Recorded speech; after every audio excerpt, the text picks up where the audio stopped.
எல்லாரும் சேர்ந்து சரி பண்ணிருக்கேன். அதெல்லாம் இல்ல சார், யாரு ஆசைப்பட்டா உடனே நிச்சயம். நீ ஆசைப்படலையா? ஆமா ஆசைப்பட்டேன். நேக்கு எத்தனை ஆசை இருந்தது. வாய் முடிச்சு பேசாம இரு.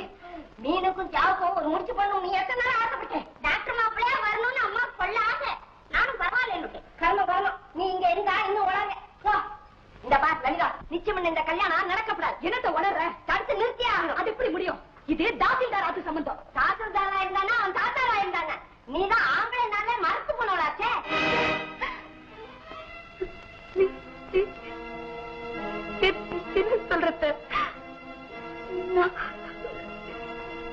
சொல்றது சொல்லி கல்யாணத்தை நிறுத்துவேன். எதையாவது சொல்லு. சொல்ல சொல்றா நோக்கம்னா புதுசா 400 500 சம்பளம் வாங்கிட்டு 1000 1500 சொல்றவளுக்கு இதெல்லாம் பெருசா? உன் ஜாதகம் இப்ப என் கையில. உடனே கல்யாணத்தை நிறுத்து.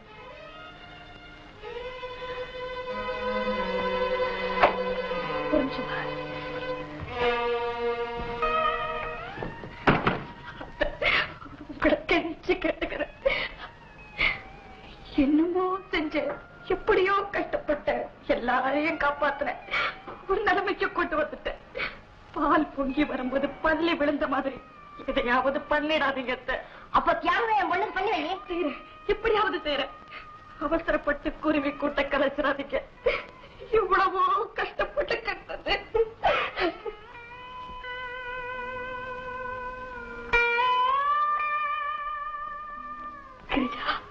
என்னக்கா மனசு குழப்பமா இருக்கும் போதெல்லாம் சுவாமி மேல பாட சொல்வாரே அப்பா, அந்த மாதிரி எனக்காக ஒரு பாட்டு பாடுவா கிருஜா? சரிக்கா. பாவியே கண்ட வண்ணம்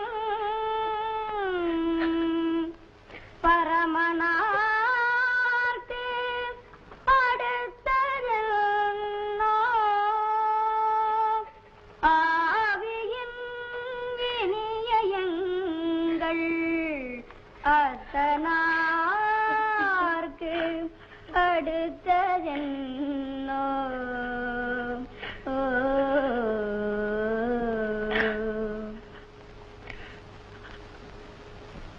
நீ ஊருக்கு வந்துட்டதாக கேள்விப்பட்டோம். ரொம்ப சந்தோஷப்பட்டோம். கோயிலுக்கு போய் உன் பேருக்கு ஒரு அர்ச்சனை பண்ணிட்டு தான் உன்னை வந்து பார்க்கலாம்னு நினைச்சோம். அர்ச்சனை பண்ணிட்டோம். தங்கவேலு, எங்களுக்கு எல்லாம் மறுஜென்மமே எடுத்தது மாதிரி இருக்கப்பா. சந்தோஷமா இருந்த உங்க குடும்பம் பிரியறதுக்கு நாங்க காரணமா இருந்துட்டோம். நடந்து போன விஷயம் அதெல்லாம் ஏன் இப்போ? ஆமா, நீ லலிதாவை எங்க பார்த்த? லலிதாவையா? அவளை எங்கேயுமே பார்க்கலையே. பார்க்கலையா? பார்க்கவே இல்லை. லலிதாவை பத்தி பேசுறது தங்கவேலுக்கு பிடிக்கலன்னு தெரியுது. அப்புறம் ஏன் பேசுறேன்? சரி, நாங்க பரப்போம். உடையாரவா, நாங்க வாங்க சாமி.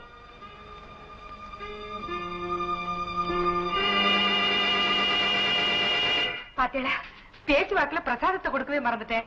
கொடுத்து வந்துடுறேன். லலிதாவை நீ சந்திக்கவே இல்லைன்னு நீ ஏண்டா சொன்ன? அவளை நான் பார்க்கல, அதனால சொன்னேன். நீ சந்திக்கலன்னு சொல்றது பொய். இல்லப்பா. இல்ல, நீ எதையோ மறைக்கிற. அவ வந்து சொல்லித்தாண்டா நீ உயிரோட இருக்கிற விஷயமே எனக்கு தெரியும். இல்லப்பா, அவளை நான் சந்திக்கவே இல்லை. நீ ஏண்டா மறைக்கிற? அவளே எல்லாத்தையும் சொல்லியாச்சுடா. சொல்லிட்டா? ஆமா. என்ன மன்னிச்சிருக்கப்பா. வெறிய தீர்த்துக்க நான் அலைஞ்சது என்னமோ உண்மைதான். ஆனா வேசியா லலிதாவையே சந்திப்பேன்னு நான் எதிர்பார்க்கல. அந்த கேவலமான வாழ்க்கையை அவளே வாழ்ந்துகிட்டு இருப்பான்னு நான் எதிர்பார்க்கவே இல்லப்பா. நான் செத்தேன்னு சொன்னதும் போய், அவ வாழ்ந்துகிட்டு இருக்கான்னு சொல்றதும் போய். அது ஒரு வாழ்க்கையா? தங்கவேலு, என்னடா சொன்ன? உங்களுக்கு தான் எல்லாம் தெரிஞ்சு போயிருக்கேன். அப்புறம் என்ன? அவளை அப்படித்தான் பார்த்தேன், பேசினேன், வேதனை கதையெல்லாம் கேட்டேன். தங்கவேலு, பார்த்தேன், பேசினேன், இது போறாதா உங்களுக்கு? அவர் அத்தனை சுருக்கமா சொன்னதுக்கு இவ்வளவு விளக்கம் இருக்காடா தங்கவேலு? அவ்வளவுதான் சொன்னாடா? உளறிட்டேன்பா, உளறிட்டு. நாட்டை காக்கிறவனா நம்பினவ ரகசியத்தை காக்க முடியல. உளறிட்டு. போதும் போதும், நல்ல வேலை இது அவங்க இருக்கிறப்ப வளராம போனியே.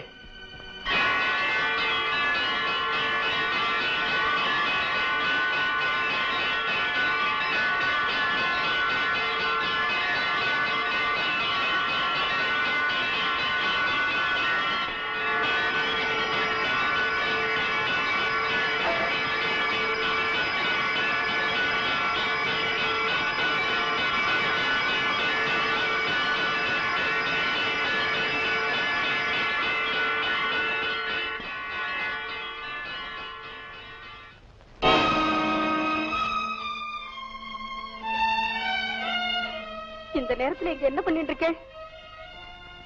தர்ப்பணம் பண்ணிட்டு இருக்கேன். தர்ப்பணம் பண்ணிட்டு இருக்கேன். தர்ப்பணம் பண்றீங்களா? என் பொண்ணு செத்து போயிட்டா தெரியுமோ உனக்கு?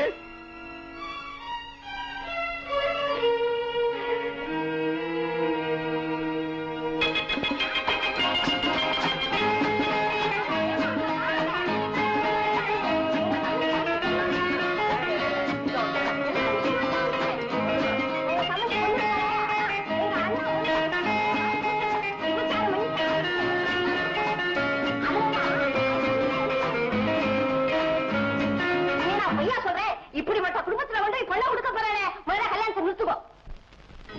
சாஸ்திரம் முழங்க இடமாச்சேன்னு சம்மதிச்சேன். ஆனா ஒரு சாக்கரையானா இருக்கு. உங்க மூத்த பொண்ணோட யோகியத்தை கேட்டா ஊரே சிரிக்கணும், ஊரே சிரிக்கணும். இன்னும் நம்ம குடும்பத்துக்குள்ள சம்மந்தம் ஏற்படல. இன்னும் நீங்க மூணாவது மனுஷாதான். நடக்க இருக்கிற கல்யாணத்தை நிறுத்தலாமே தவிர அதிகமா பேசக்கூடாது. கல்யாணத்தை நிறுத்தாம என்ன பண்ணுவேன்? தங்க ஊசிங்கிறதுக்காக கண்ணை குத்தி பாரு தாசில்தார். கல்யாணத்தை நிறுத்தணுங்கிறது இல்ல, இந்த கல்யாணம் நிச்சயமா நடக்கத்தான் போறது.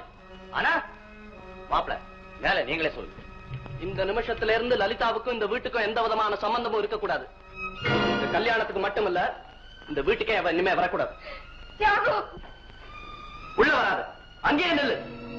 தியாகு, உன் அம்பாள்னு நினைச்சு உனக்கு ஆராதனை பண்ணோம். ஆனா நீ வெறும் எச்சக்கலையா இருந்த. சத்தம் போடாத. உன் சரித்திரமே எங்களுக்கு எல்லாம் தெரிஞ்சு போச்சு. தியாகு, நான் சொல்றது தயவு செய்து கேளு. விபச்சாரத்துக்கு வியாக்கியானம் சொல்ல போறியா? உடலை விற்க தெரிஞ்ச நீ உயிரை விட்டுருக்கலாமே. இந்த விஷயம் எங்களுக்கெல்லாம் தெரிஞ்ச அப்புறமும் உயிரை வச்சுருக்கே. தியாகு, தியாகு, உனக்கு MBBS சீட்டு பிடிக்க போன போதுதான் நான் முதலா தவறி போனட்டா. இது தெரிஞ்சா நீ உயிரை விட்டுற போறியா? உயிரோட இருக்கத்தான் போற. உயிரோட இருக்கணும், டாக்டரா பிராக்டிஸ் பண்ணணும். அதுக்காக தாத்தா நான் பட்ட கஷ்டம் எல்லாம். தியாகு, நீ காலேஜ்ல சேர உனக்கு 300 ரூபாய் வேணும்னு தேடி அலைஞ்ச போதா நான் வேலை பேசப்பட்டேன். You started learning. நீ செஞ்சதுக்கு பேர் தியாகம் அர்த்தமா? இல்லடா இல்ல. ஆனா தியாகங்கிற வார்த்தைக்கு யாரடா அகராதி? தியாகுவா நீயா? தனக்கு கிடைக்கிறத ஒருத்தி விட்டு கொடுக்கறதுக்கு பேர் தான் தியாகம்னு சொன்னா, நான் விட்டு கொடுத்தது 1 2 அத்தனைய விட்டு கொடுத்த. ஆனா உள்பட, கற்பு உட்பட யாராவது எதையாவது இழந்தா பரிதாபப்படுறோம். ஆனா நீ இழந்ததை நினைச்சா பரிதாபப்பட முடியலக்கா. அவ இழக்கல, வித்திருக்கா. நான் ஸ்கூட்டர் வாங்கறதுக்காக இவ கொடுத்த பணம் 4000 ரூபாய். தொட்டாலே பாவம். தியாகு, நான் கொடுத்த பணத்தை தாண்டா உன்னால தூக்கி எறிய முடிஞ்சது. உன் பேருக்கு பின்னால இருக்கிற பட்டத்தை உன்னால தூக்கி எறிய முடியாதுடா. முடியாது. ஏன் வளவாளு பேசிட்டு உடனே அவளை வெளியே அனுப்புங்க மாப்பிள. அவ உருவாக்கி விட்ட MBBS மாப்பிள்ளை மட்டும் வேணும் உங்களுக்கு. ஆனா அவ வெளியே போகணுமா? தனக்கு அனுகூலமா இருந்தா மனுஷ மனசு என்ன வேணா சமாதானம் சொல்லிக்கம்மா. அக்கா பேருக்கு பின்னால விபச்சாரிங்கிற 4 எழுத்து பட்டம். அதுக்காக பார்த்தா MBBSங்கிற 4 எழுத்து மாப்பிளையை விட்டுட முடியுமா? அவளை இங்க வெளியே போச்சது. வெளியே போ, வெளியே போன்னு நீங்களும் கேட்டுக்காதீங்க. இருக்கவே கூடாது. என் பொண்ணு செத்து போயிட்டான்னு தர்ப்பணம் பண்ணிட்டு அவளை பத்தி நீங்க பேசக்கூடாது. இன்னைக்கு தானே இவ தர்ப்பணம் பண்ணிருக்கா. நான் என்னைக்கோ செத்து போயிட்டேனம்மா. நான் ரொம்ப வருஷமா நடைப்பணம் தான். வெளியே போ, வெளியே போன்னு சொல்றவள்ளா கொஞ்சம் நினைச்சு பாக்கட்டும். குடும்பத்தை கட்டுப்படுத்திருந்தா இந்த நிலையெல்லாம் ஏற்பட்டிருக்குமா? இத நான் பிரச்சாரமா சொல்லல, புரிஞ்சுக்கலையேன்னு சொல்றேன். 8 பேரை பலி கொடுக்கறதுக்கு பதிலா என்னடா பலி கொடுத்துட்டேன். என்னுடைய அனுபவத்திலிருந்து யாரும் பாடம் கத்துக்க வேண்டாம். எங்க அப்பா அம்மா அறியாமையில இருந்து பாடம் கத்துக்கிட்டோம். ஆனா ஒண்ணு மட்டும் சொல்றேன், நான் செத்தா கூட ஆவியா இந்த வீட்டைத்தான் சுத்தி சுத்தி வருவேன். இந்த குடும்பத்துக்கும் எனக்கும் ஏற்பட்ட பந்தத்தை சாகுனால கூட பிரிக்க முடியாது. முதல்ல இடத்த காலிகள். நீயாவது சொல்லுமா தியாகு, உன் கல்யாணம் நடக்கிற வரைக்குமாவது நான் இங்க இருக்கேன்டா.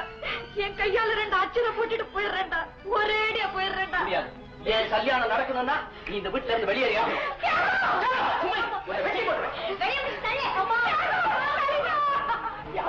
இப்படி என்ன தொடர்ந்தாடா? வெளியே படி. எங்கடா போவேன்? நான் இருக்கம்மா, என் வீடு இருக்குமா. உடையா, எங்க குடும்ப விஷயத்துல நீங்க தலையிட வேண்டாம். உங்க குடும்ப விஷயத்துல நான் தலையிடல, அதனால நான் வெளியில இருக்கிறேன். ஆனா நீங்க தலைமுழுகி தர்ப்பணம் பண்ணி துரத்தி அடிக்கிற இந்த பெண்ணை என் வீட்டுக்கு கூட்டிக்கிட்டு போறது என்ன ஆட்சேபம் இருக்க முடியும்? ஆட்சேபம் இல்ல, தெரு நான் எங்க இருந்தா எங்களுக்கு என்ன?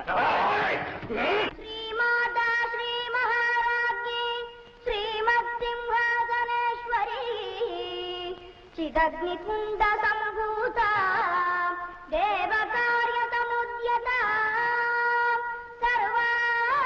सर्वारुणानवद्याङ्गे सर्वाभरणभूषिता शिवकामेश्वराङ्कस्था शिवा